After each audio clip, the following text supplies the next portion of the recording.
La différence, c'est que les enfants sont moins énervés, ils se sentent moins seuls, moins perdus. En fait, quelque part, ça remplace quand la maman n'est pas là. Parce que vous comprenez très bien qu'une maman ne peut pas être là 24 heures sur 24. Donc en fait, ce cocon, il remplace ce que la maman ne peut plus lui donner dans son ventre puisqu'il n'y est plus. On s'est rendu compte que ces bébés, quand on les regroupait comme ça, ils n'avaient pas le même développement neuromoteur. Ils n'avaient pas les mêmes pathologies que ceux qu'on voyait secondairement. Alors on s'est dit, il faut absolument fabriquer des cocons in utero. Alors on a fait de l'artisanal et petit à petit, avec Madame Sadulci, on a pu consolider cette méthode artisanale. Alors donc j'ai fait ça avec le couteau électrique de ma grand-mère et des mousses.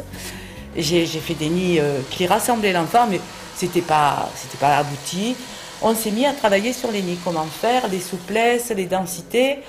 Ensuite, une peinture ergopo qui est très très souple et qui ne durcit pas la mousse. Enfin bon. Donc ça a été un gros travail de mise au point. Quelle taille faisons-nous et tout ça. Et puis on a abouti maintenant à ce petit nid dans lequel l'enfant est très très bien. Donc les parents nous disent, j'ai plus le même bébé. C'est plus le même bébé.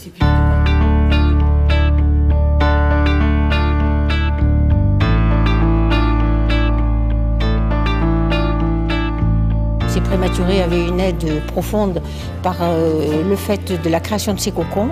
Je suis présidente d'un club Soroptimiste de Marseille et nous avons donc fait don de 30 cocons pour équiper la totalité du service du Dr Palix à l'hôpital Nord de Marseille.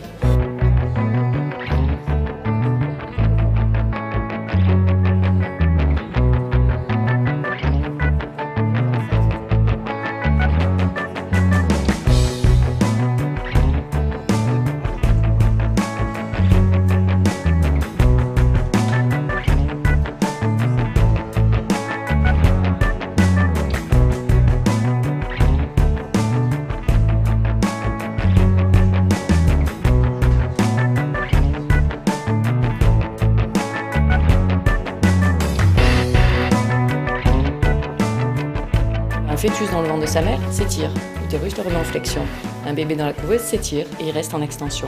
Et il se muscle en extension. Donc un prématuré qui arrive à terme, enfin à 40 semaines, est plus en extension sur le plan musculaire qu'un bébé né qui vient de naître. Et ce qui se passe, c'est que donc son développement, mais en fait il a toutes les possibilités à sa disposition, y compris celles qui sont moins bonnes. C'est un peu des impasses, donc surtout d'être en extension. Quand on est en extension, on ouvre son estomac, on a un reflux acide. C'est mécanique, c'est automatique. Quand on est en arrière, on a les mains là, elles ne sont pas devant le regard. Et en fait, on s'est tous construit notre schéma corporel et notre notion d'espace, parce qu'on a eu les mains devant les yeux et qu'on a appris à coordonner ma main droite, mon œil droit, ma main gauche, mon œil gauche, et que on explore l'espace et que c'est une unité. En fait, on les remet dans les conditions où ils auraient dû se développer, on leur permet de faire l'expérience qui leur a été amputée par le fait de la naissance prématurée, et ils vont se développer, tout va se mettre en place en temps et heure, et on gomme énormément des conséquences de la naissance prématurée. Mais on voit vraiment la différence. Je vois quand je sors Laura du cocon, je la laisse des fois dans la couveuse comme ça m'arrive, pendant une demi-heure. Elle n'arrête pas de pleurer, elle n'arrête pas de bouger. Et dès que je la remets dans le cocon, je l'entends plus, elle dort.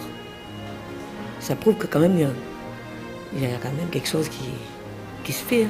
La maman ne sait pas trop comment s'y prendre, alors il se calme quand la maman le prend dans les bras, parce qu'il est dans la bonne position. Et quand on le lâche, on dit bébé fait des caprices. Non, on ne fait pas des caprices, bébé n'est pas bien. Il est perdu, il a des angoisses de morcellement, des angoisses de chute. Et donc, pour éviter toutes ces angoisses-là, on le rassemble. Et on le met dans un endroit où il va pouvoir se retrouver comme chez maman, pas dans un monde de brutes, c'est ça le problème. Et là, dès qu'on la pose, déjà on n'a rien à toucher autour, c'est bien installé, c'est bien, voilà. Juste à mettre le bébé en position fétale et à son visage, elle est plus détendue. Quand elle prend ses mains, elle est bien quoi. Je pense qu'elle est très très bien.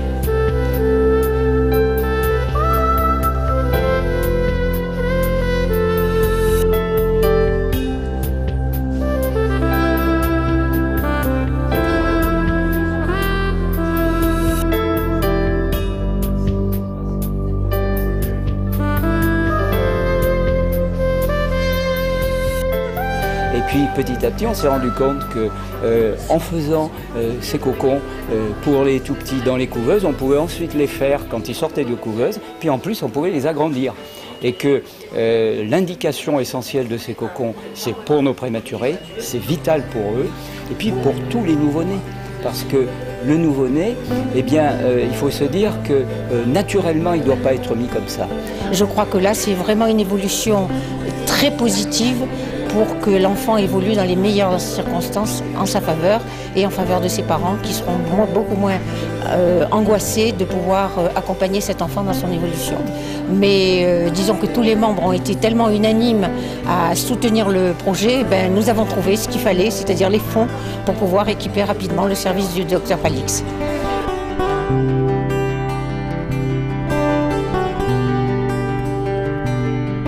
Des grandes jumelles qui avaient des grosses plagiocéphalies déjà, donc je les ai installées en nid à 3 mois.